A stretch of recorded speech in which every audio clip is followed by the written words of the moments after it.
नमस्कार। आप सुन रहे हैं कहानी गोल्ड। आइए सुनते हैं दोस्तों, पवित्रा अग्रवाल जी की लिखी कहानी दुविधा के बादल।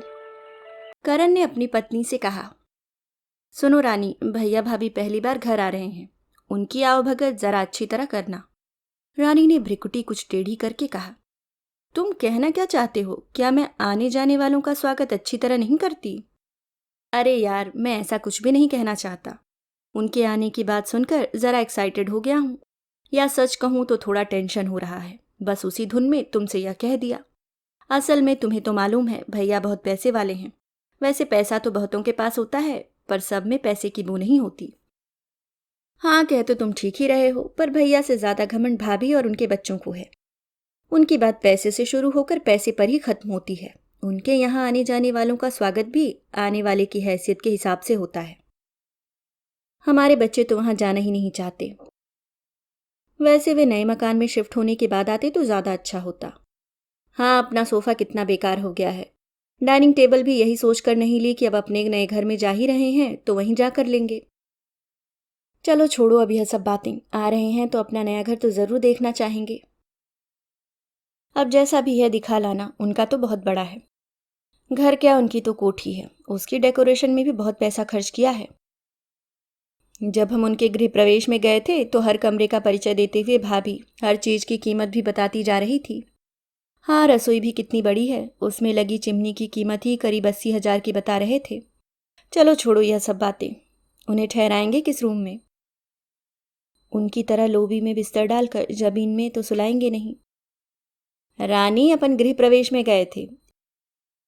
इतने सब मेहमानों को कमरों में पलंगों पर तो कोई भी नहीं सुला सकता। उस बात को मन से नहीं लगाना चाहिए। मैं तब की बात कर भी नहीं रही हूँ। 5-6 साल पहले जब मैं सुमन दीदी के पास गई थी तो लौटने में हमारी डायरेक्ट ट्रेन वहीं से तो थी। ट्रेन सुबह की थी, इसलिए एक रात उनके पास रुकना पड़ा था। मिन्नी मेरे साथ थी। उसके बाद से तो मिन्नी वहां जाने से साफ ना कर देती है। मुझे याद नहीं ऐसा क्या हुआ था वहां। रात को भाई साहब, भाभी जी और बच्चे सब अपने अपने एसी रूम बंद करके सो गए और हम दोनों के लिए वहीं लिविंग रूम में गद्दा डाल दिया था। उस रात मिन्नी बहुत रोई थी और बोली थी, मम्मी अब आगे से मुझे यहाँ आने को कभी मत कहना। भाभी जी या उनके 1-2 बच्चे भी हमारे साथ सो गए होते तो उतना बुरा नहीं लगता, पर यह बात कॉमन सेंस और संस्कारों की होती है। भैया तो पहले ऐसे नहीं थे। अब हमारे पास तो 2 ही कमरे हैं। हमारा कमरा बड़ा है। तुम और भाई साहब पलंग पर सो जाना, मैं और भाभी नीचे गद्दे डालकर सो जाएंगे। हाँ, यह ठीक रहेगा। भाई साहब से भी पूछेंगे कि उन्होंने भी अपना घर वास्तु के हिसाब से बनवाया था क्या। मैं समझता हूँ भैया भी हमारी तरह इन फालतू बातों में विश्वास नहीं करते होंगे। आजकल तो जाने लोगों को क्या हो गया है, किराए का मकान लेते समय भी वास्तु के बारे में पूछते हैं। वास्तुशास्त्र पहले तो सुनने में नहीं आता था, इधर तो यह एक बीमारी की तरह फैल रहा है। रानी, वास्तुशास्त्र पहले भी था। मकान बनाते समय कुछ बातों का ध्यान तब भी रखा जाता था, जैसे घर में सूरज की रोशनी अच्छी आए, घर हवादार व खुला खुला हो। पर अब तो अति होती जा रही है। असल में अब यह एक फलता फूलता व्यवसाय का रूप लेता जा रहा है। मजे की बात तो यह है कि हर एक का अपना अपना वास्तुशास्त्र है। अभी कुछ दिन पहले ही पेपर में पढ़ रही थी कि मुख्यमंत्री का ऑफिस वास्तु के हिसाब से ठीक कराने में लाखों रुपए लग गए। कुछ दिन बाद नया मुख्यमंत्री आया, उसने वह सब तुड़वाकर अपने वास्तुशास्त्री के हिसाब से ठीक कराने में फिर लाखों रुपए लगा दिए। इस सब के बाद भी समय पूरा होने से पहले ही कुर्सी छोड़नी पड़ी। जनता का पैसा है, उनकी जेब से क्या जाता है। पर अफसोस तो तब होता है जब आम आदमी भी इन बातों में फंसकर बर्बाद होने को तैयार है। मैंने मकान बनवाते समय अलग से किसी वास्तुशास्त्री की सलाह इसलिए नहीं ली, फिर उनकी बात न मानो तो मन में वहम हो जाता है। पर इन शुभचिंतकों का क्या करूं? एक एक दोष निकालकर मन में वहम पैदा करने लगे हैं। ऐसे ऐसे उदाहरण देते हैं जैसे घर का मालिक मर गया, लड़की भाग गई, कि विश्वास हिलने लगता है। रानी, सबसे अच्छा तरीका है गृह प्रवेश से पहले किसी को अब घर ही मत दिखाओ। उससे कुछ खास फर्क पड़ने वाला नहीं है। वह भी नहीं तो बाद में अपनी राय देंगे। उस दिन गुप्ता जी किसी वास्तुशास्त्री के विषय में बता रहे थे और कह रहे थे कि गृह प्रवेश से पहले मकान का नक्शा दिखाकर उनसे एक बार राय जरूर ले लो। वह बर्बादी नहीं होने देंगे और सही राय देंगे। परिवर्तन कराना न कराना तो अपने हाथ में है। मेरी भी इच्छा है कि तुम एक बार उनके पास चले जाओ। अच्छा, सोचूंगा। कल भाई साहब भी आ रहे हैं, देखें वह क्या कहते हैं। खाना खाते हुए करण ने भाई साहब से पूछा, आप वास्तुशास्त्र में विश्वास करते हैं? करता तो नहीं था, पर तुम्हारी भाभी की इच्छा थी तो सोचा जहाँ इतना खर्च हो रहा है वहाँ 1,50,000 और सही। भविष्य में परिवर्तन में कुछ उल्टा सीधा घटा तो कम से कम मुझे तो ताने नहीं सुनने पड़ेंगे। भाभी ने कहा, करण, मकान जिंदगी में एक ही बार बनता है, वास्तु के हिसाब से ही बनवाना चाहिए। हमने तो पूरी तरह वास्तु के हिसाब से ही बनवाया है। वास्तु विशेषज्ञ ने 50,000 लिए थे, हमने तो इंटीरियर वाला भी हायर किया था। लेकिन भाभी, भैया को हार्ट अटैक तो इस नए घर में आने के बाद ही आया था ना? हाँ, अटैक तो नए मकान में ही आया था पर बच गए, इसलिए मैं तो इसे शुभ संकेत मानती हूँ। क्या तुमने भी वास्तु के हिसाब से बनवाया है? हमारे पास इतने साधन कहाँ हैं भाभी।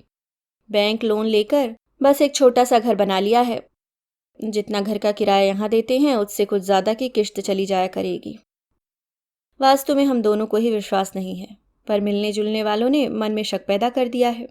लेकिन विशेषज्ञ के पास जाते डर भी लगता है कि पता नहीं कितने का बिल और बन जाएगा। करण, मन में बहम आ ही गया है तो दिखा लो। पर आजकल मकान का नक्शा बनाने वालों को भी वास्तु का ध्यान होता है। उसने ज़रूर इसका ध्यान रखा होगा। वैसे एक बात बताऊं, यह बड़े लोगों के चोचले हैं। मैं भी ऐसा ही सोचता हूँ भैया। पर रानी, सोचती तो मैं भी ऐसा ही हूँ भैया कि पंडितों, वास्तु विशेषज्ञों के हिसाब से चलने पर यदि लोगों के जीवन से दुख गायब हो जाता तो सबसे ज़्यादा सुखी तो यही लोग होते। हमारे एक परिचित हैं, उनका बिजनेस अच्छा नहीं चल रहा था। किराए का दूसरा मकान ढूंढते समय वह एक वास्तुशास्त्री साथ रखते थे। आखिर वास्तु विशेषज्ञ की मदद से उन्होंने एक मकान किराए पर ले लिया, पर तब भी हालात में सुधार नहीं आया तो उन्होंने किसी दूसरे विशेषज्ञ को बुलाया। उसने सलाह दी कि अपने घर के पिछवाड़े में एक छोटा सा तालाब बनवाओ जिसमें हर समय पानी भरा रहना चाहिए, साथ ही इसमें सफ़ेद कमल के फूल भी लगाओ। भाई साहब ने चौंक कर पूछा, सचमुच का तालाब कैसे बन सकता है? हाँ भाई साहब, सचमुच का तो कैसे बनता। वहाँ पथरीली जमीन थी, पत्थर फोड़ने वालों को बुलाकर वहाँ एक बड़ा गड्ढा करा के उसमें पाइप से पानी भर दिया और उसे हर समय भरा ही रखते थे। पर 2 महीने बीत गए, हालात ज्यों के त्यों रहे। फिर किसी तीसरे को बुलाया, वह बोला सबसे पहले तो यह तालाब बंद करिए। उस गड्ढे को फिर मिट्टी से भरा गया। उसके बाद विशेषज्ञ ने रसोई और पानी के टैंक की जगह बदलने को कहा, पर मकान मालिक ने उसकी परमिशन नहीं दी। आखिर वह थक हार कर बैठ गए और फिर सारा ध्यान अपने बिजनेस पर लगाने लगे। अब वह खुश हैं। भाई साहब के कुछ बोलने से पहले ही करण ने कहा, रानी, जब तुम इतना जानती हो तो लोगों की बातों में क्यों आ रही हो? मेरी मानो तो जो तारीख हमने चुनी है उसी पर गृह प्रवेश कर लेते हैं। अभी समय है, फिर से सोच लो। भाई साहब को स्टेशन छोड़कर आने के बाद करण ने रानी से फिर पूछा, बोलो अब क्या इरादा है? कार्ड तो छपे रखे हैं, कहो तो बाहर के भेज दूं? सुनो, 1-2 दिन और रुक जाओ, मैंने गुप्ता जी से वास्तु विशेषज्ञ का पता लेकर रखा है। एक बार नक्शे के साथ उनसे मिल लो, यदि मामूली से फेरबदल करने को कहते हैं तो करा लेंगे, वरना छोड़ देंगे। चलो ठीक है, वैसे उनका थोड़ा सा परिवर्तन भी हमारे लिए बहुत होगा। अब और तोड़फोड़ कराने की न तो मुझ में ताकत है और न हैसियत। फिर भी कल उनसे मिलता हूँ। करण थोड़ा सा परेशान था और सोच रहा था, हम अब तक इतने मकानों में रहे पर कभी वास्तु के बारे में नहीं सोचा। बच्चे भी अच्छे हैं। मिन्नी अगले साल इंजीनियर हो जाएगी, अच्छी कंपनी में सिलेक्शन भी हो गया है। संजू इंजीनियरिंग फर्स्ट ईयर में है। अब मकान भी अपना हो जाएगा, बैंकों में जोड़ने को नहीं है, पर गुजारा अच्छी तरह हो रहा है। आदमी को जीवन में और क्या चाहिए, पर इतनी दुविधा में मैंने अपने को कभी नहीं पाया। करण ने फोन पर वास्तुशास्त्री राजेश जी के सचिव से मिलने का समय लिया। पहुंचकर पहले फीस जमा कराई। कुछ देर के इंतजार के बाद मिलना हुआ। नक्शा देखकर वह बोले, अरे करण साहब, आप मकान पूरा होने के बाद आए हैं, पहले आए होते तो दोहरे खर्च से बच जाते। अक्सर लोग यही गलती करते हैं, फिर हमें दोष देते हैं कि बहुत खर्चा करा दिया। अच्छा राजेश जी, नक्शा देखकर यह तो बताइए कि दोष कहाँ कहाँ है।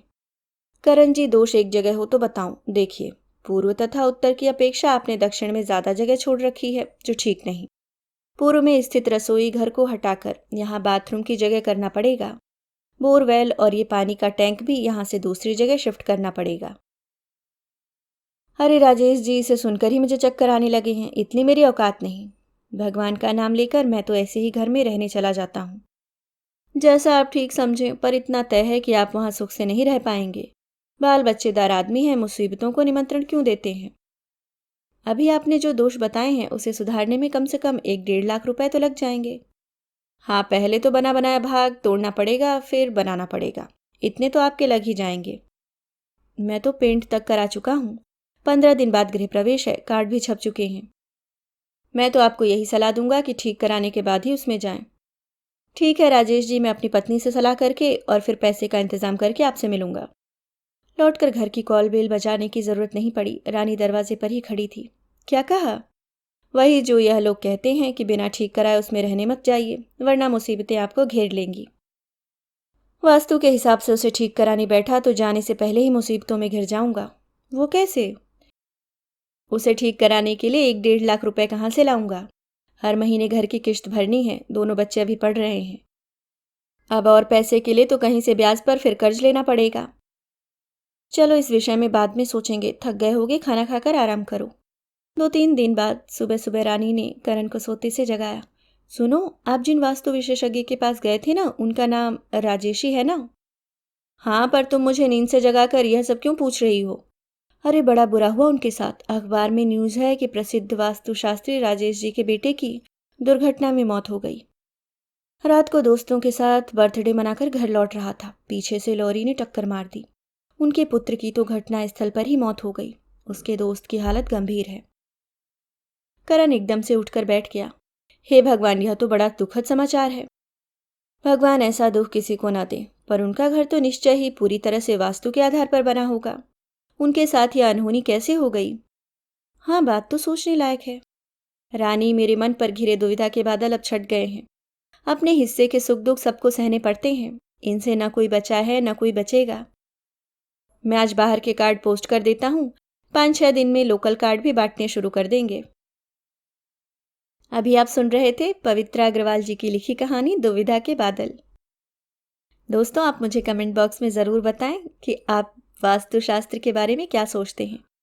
क्या आप भी घर लेने से पहले या बनाने से पहले वास्तुशास्त्री को दिखाते हैं या उनसे सलाह मशवरा करते हैं? मिलती हूँ किसी और नई कहानी के साथ। तब तक के लिए मुस्कुराते रहिए। धन्यवाद।